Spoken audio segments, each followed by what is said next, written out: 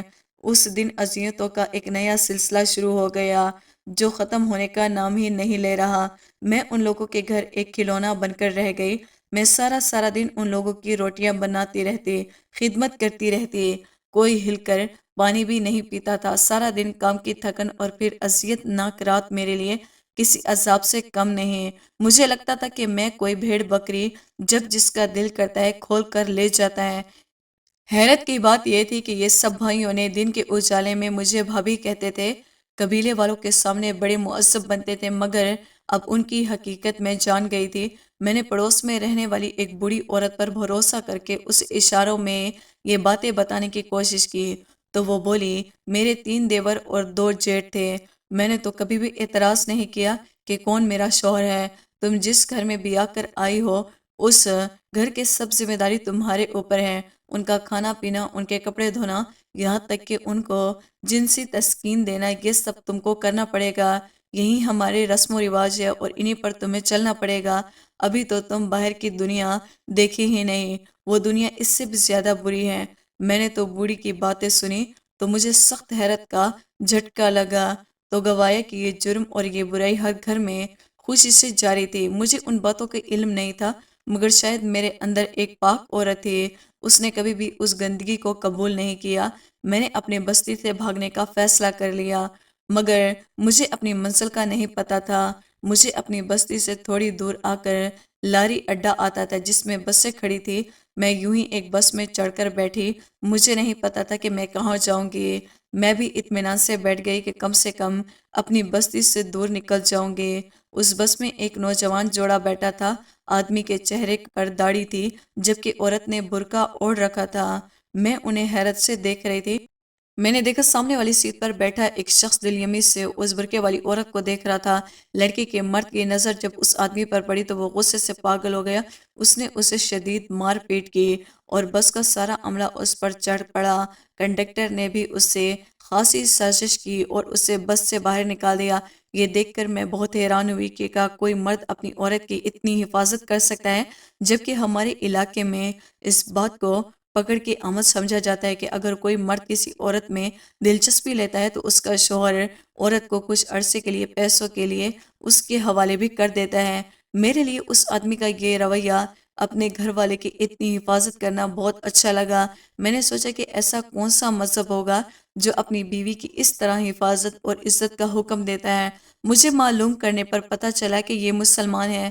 میں نے اسی دم فیصلہ کر لیا کہ شادی کروں گی تو کسی مسلمان مرد سے ہی کروں گی جو اپنی عورتوں کی اتنی حفاظت کرتے ہیں۔ تبھی جب آپ کے رکشے میں بیٹھی تھی تو میں نے کہا تھا کہ کسی مسلمان بستی میں مجھے اتار دو، اور پھر جب آپ سے ملی تو مجھے لگا کہ آپ واقعی شریف انسان ہیں۔ یقین مانے کل آپ نے جو ان غنڈوں سے لڑائی کی، میرے لیے اس سے بڑھ کر اور کوئی بات نہیں۔ مجھے تحفظ کا احساس ہوا، میں آپ کی غلام بن گئی، عمر بھر آپ کو اپنے سر کا تاج بنا کر رکھوں گی۔ خدا کے لیے میری غلطیوں کو معاف کر دیجیے، میں کبھی بھی آپ کا احسان نہیں بھولوں گی۔ یہ کہہ کر اس نے اپنا سر میرے قدموں میں رکھ دیا اور میرے ہاتھوں کو چومنے لگی اور بے انتہا محبت سے بولی کہ ساری زندگی تمہارے نام پر ہے، تمہارے نام پر ہے، لیکن خدا کے لیے آپ مجھ سے اپنے آپ سے جدا نہ کریں۔ یہاں آ کر اس گھر میں مجھے سکون ملا، وہ سکون شاید مجھے مرنے کے بعد بھی نصیب نہیں تھا۔ چنانچہ اس کی باتیں سن کر میری آنکھوں میں بے اختیار آنسو آ گئے۔ واقعی اسلام کتنا عظیم مذہب ہے جس نے عورت کے حقوق کو اس طرح بیان کیا ہے کہ اس کے لیے تحفظ اور عزت کو یقینی بنایا۔ میں نے مریم کو یقین دلایا کہ کبھی بھی اسے نہیں چھوڑوں گا، وہ میری بیوی ہے، میری عزت ہے۔ اور اس کے بعد میں نے مریم کو قرآن پڑھانا سکھایا، نماز پڑھانا سکھائی، کلمہ پڑھانا سکھایا۔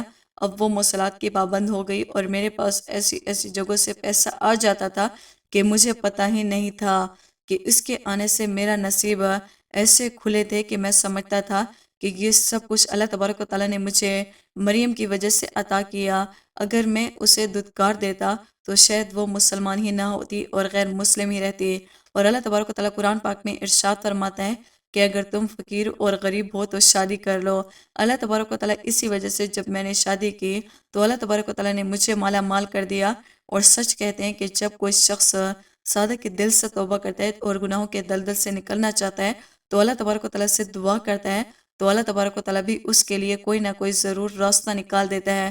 لہٰذا ہمیں بھی چاہیے کہ اگر ہم کسی برائی میں یا کسی گناہ میں مبتلا ہو گئے ہیں تو ہم اس سے نکلنے کی کوشش کریں، صادق کے دل سے تو اس گناہ سے توبہ کریں۔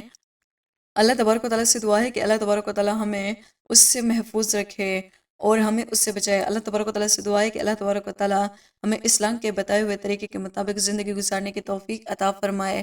دوستوں، امید کرتے ہیں ہماری آج کی ویڈیو آپ کو پسند آئی ہوگی۔ ویڈیو کو لائک